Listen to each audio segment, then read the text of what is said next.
Hello drama lovers, welcome to the drama site. మన ఛానల్లో my desk mate అనే Chinese high school romantic comedy డ్రామాని explain చేసుకుంటున్నాము. మీలో ఎవరైనా ముందు పార్ట్స్ మిస్ అయి ఉంటే లింక్స్ డిస్క్రిప్షన్లో ఉంచుతాను, లేదంటే మన ఛానల్లోకి వెళ్ళి చూడండి.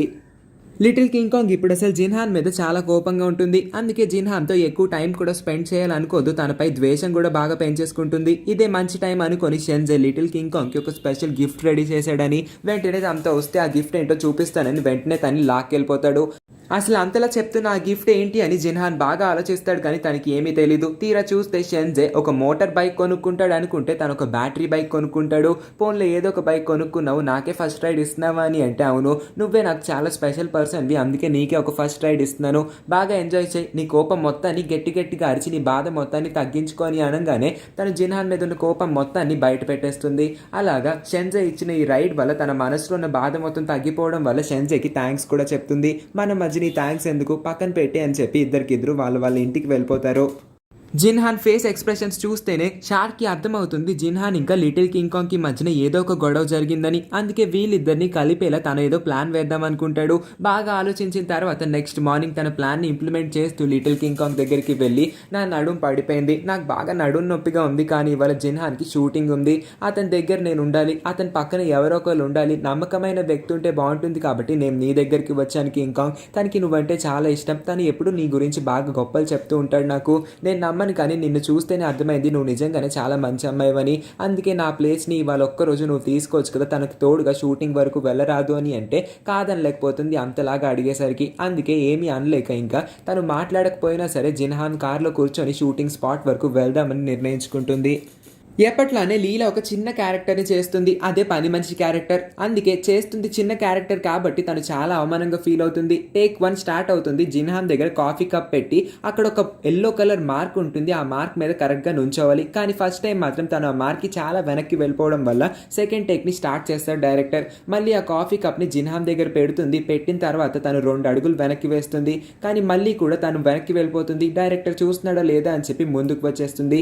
ఇంత క్లమ్జీగా చేయడం వల్ల డైరెక్టర్కి చాలా కోపం వస్తుంది. అసలు నువ్వు ఏం చేస్తున్నావు, పోన్లే పాపని ఈ క్యారెక్టర్ ఇస్తే నువ్వు చేసేది ఇలానా అని చెప్తే, ప్లీజ్ డైరెక్టర్ నాకు ఇంకొక ఛాన్స్ ఇవ్వండి అని బ్రతిమలాడుకుంటుంది. పోన్లే పాపని జిన్హాన్ కూడా డైరెక్టర్ ఆ అమ్మాయికి ఒక ఛాన్స్ ఇవ్వండి అని అనగానే డైరెక్టర్ కాదనలేకపోతాడు. అంటే ఇప్పుడు లీలాకి ఈ క్యారెక్టర్ ఇచ్చింది అల్టిమేట్గా జిన్హానే అయినట్టు కదా. జిన్హాన్ ఈ 3వ హెల్ప్ చేయకపోతే లీలాని ఈ క్యారెక్టర్ నుంచి తీసి పడేసేవారు. కానీ అయినా సరే లీలా దీన్ని సరిగ్గా గుర్తించదు. 3వ టేక్కి ఈ సీన్ అయితే ఓకే అవుతుంది. ఆ తర్వాత ఎలాగోలాగా లిటిల్ కింగ్ కాంగ్ని కన్విన్స్ చేద్దామని జరిగిన విషయం అంతా చెప్తాడు, కానీ సరిగ్గా చెప్పలేకపోతాడు. కాబట్టి లిటిల్ కింగ్ కాంగ్ కూడా జిన్హాన్తో గొడవ పెట్టుకోవడం ఎందుకని మళ్ళీ కలిసిపోదాం అనుకుంటుంది. అలాగా వీళ్ళిద్దరి గొడవ కూడా సాల్వ్ అయిపోతుంది.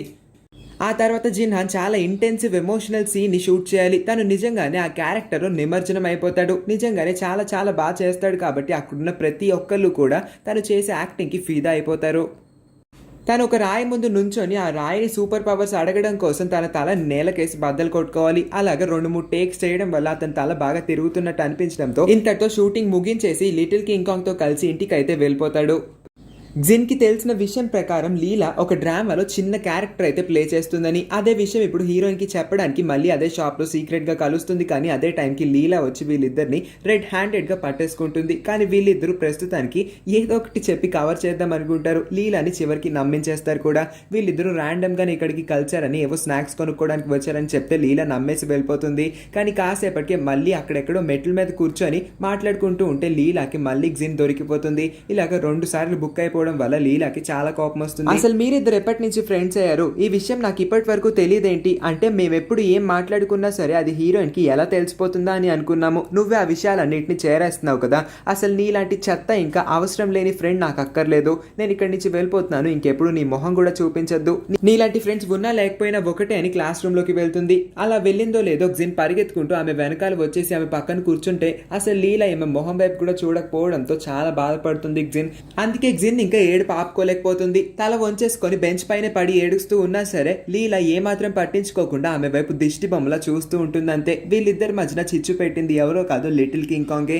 తను పెట్టకపోయినా సరే లీలా మిస్అండర్స్టాండ్ చేసుకుంది. కారణం లిటిల్ కింగ్ కాంగే కాబట్టి మళ్ళీ వాళ్ళిద్దరిని కలిపి ఫ్రెండ్స్ చేయడం తన బాధ్యత అనుకుంటుంది.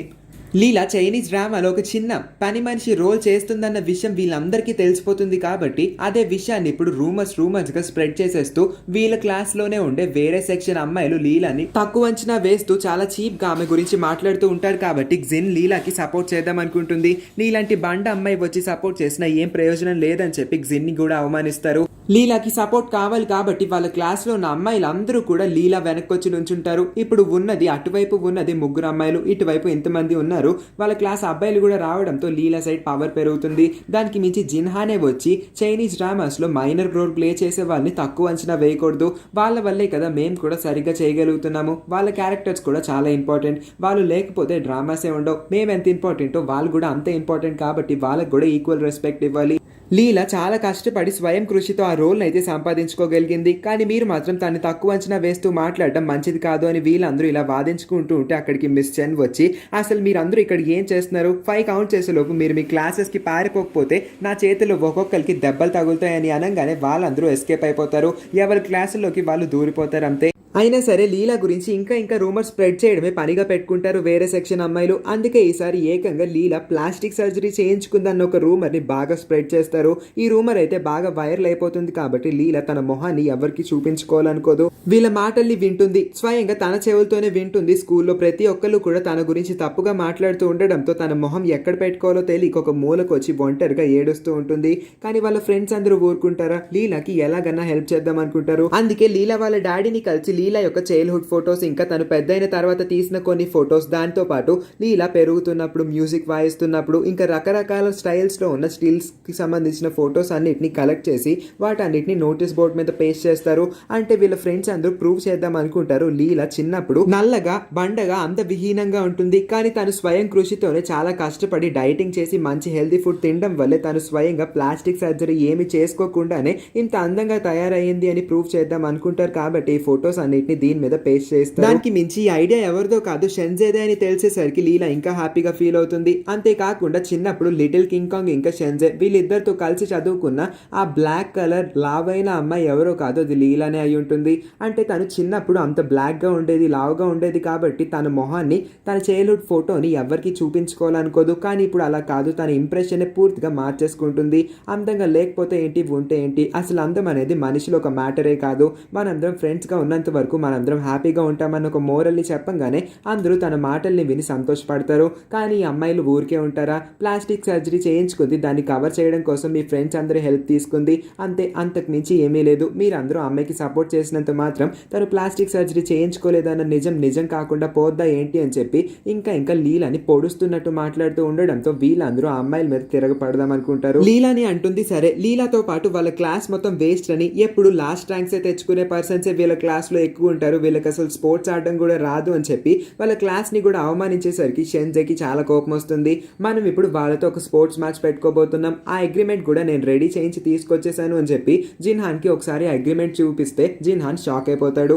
ఎందుకంటే వాళ్ళకి బాగా వచ్చిన ఒక గేమ్, ఆ గేమ్ పేరు 3-legged రేస్. ఆ రేస్ కి మాత్రం 60 పాయింట్స్ పెట్టి మిగిలిన 5 గేమ్స్ కి మాత్రం 10 పాయింట్స్ పెట్టి ఉంటారు. కాబట్టి వాళ్ళకి బాగా వచ్చిన గేమ్స్ కి ఎక్కువ వెయిటేజ్ పెట్టేసి మనకి బాగా వచ్చిన గేమ్స్ కి తక్కువ వెయిటేజ్ పెట్టారు. ఇది ఎక్కడ ఫెయిర్ అగ్రిమెంట్ అని అడుగుతాడు. యాక్చువల్ గా వీళ్ళు ఇప్పుడు ఒక 6 గేమ్స్ ఆడదామని అయితే బెట్టింగ్ కాస్తారు. ఈ 6 గేమ్స్ లో వీళ్ళందరికీ 5 గేమ్స్ ఓకే బానే వచ్చు, కానీ వాళ్ళకి మాత్రం ఆ 6th గేమ్ అనేది సూపర్ గా వచ్చు కాబట్టి ఆ 6th గేమ్ కి 60 పాయింట్స్ పెట్టేసుకుంటారు. సో దట్ వాళ్ళు 5 గేమ్లు ఓడిపోయినా పర్లేదు, 6వ గేమ్ గెలిస్తే వాళ్ళే గెలిచేస్తారు. వీళ్ళు 5 గేమ్లు ఆడి కష్టపడి ఆడి గెలిచినా సరే వీళ్ళకి 50 పాయింట్లే వస్తాయి. కాబట్టి అల్టిమేట్ గా వీళ్ళు ఈ గేమ్స్ అన్నిట్లో ఈ బెట్టింగ్ లో గెలవడం చాలా కష్టమని అనుకుంటారు. ఎంత కష్టమైనా సరే అగ్రిమెంట్ రాయించేసుకున్నారు. వీళ్ళ క్లాస్ పరువు పోకూడదు కాబట్టి వీళ్ళ గేమ్స్ ప్రాక్టీస్ ని స్టార్ట్ చేస్తారు. కొంతమంది 1000 మీటర్స్ రేస్, ఇంకొంతమంది 800 మీటర్స్, ఇంకొంతమంది ఏమో రీలే రేస్ ఆడితే, కొంతమంది లాంగ్ జంప్, ఇంకా బ్యాడ్మింటన్, ఇలాగా 5 రకాల గేమ్స్ ని ప్రాక్టీస్ చేస్తూ ఉంటారు.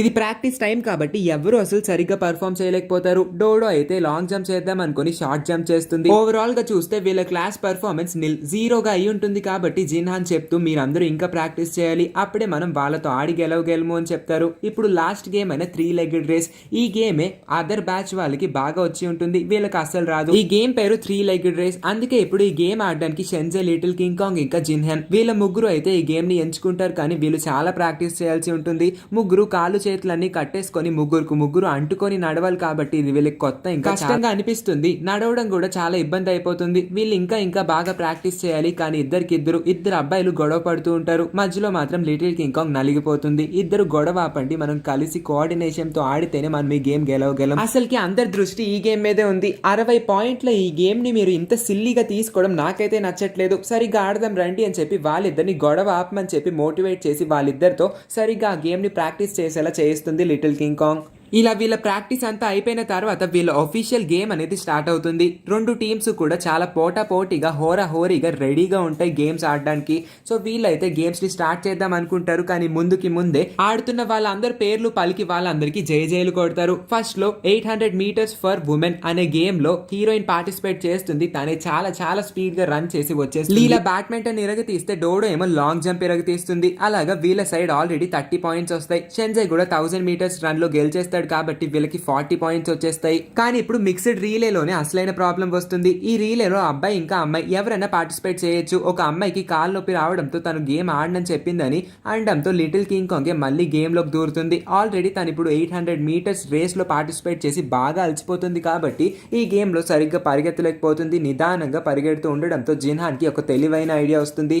తను ఒక్కసారిగా రోప్ ముందుకి వెళ్లి నుంచొని లిటిల్ కింగ్ కాంగ్, నేను ఇక్కడున్నాను, నా చేయి పట్టుకోవడానికైనా నువ్వు స్పీడ్ గా రావాలి అని అంటే ఇంకేముంది, జిన్హాన్ చేయి తాకడానికైనా తను ఆ అమ్మాయిని ఓడించి చాలా స్పీడ్ గా పరిగెత్తుకొని ఆ రిబ్బన్ ని క్రాస్ చేసేస్తుంది. చేయి పట్టుకుంటుందో లేదో గానీ కాలు జారి కింద పడుతుంది. తన మొహం కూడా పచ్చడైపోతుంది. అయినా సరే ఆ దెబ్బనేవి పట్టించుకోకుండా జిన్హాన్ చెయ్యి నాకు ఇస్తున్నాడు, ఆ చెయ్యిని పట్టుకోవాలి అని చెప్పి వెంటనే తన చెయ్యి పట్టుకొని లెగుస్తుంది. చివరికి వీళ్ళకైతే 50 పాయింట్స్ వచ్చేస్తాయి హ్యాపీగా.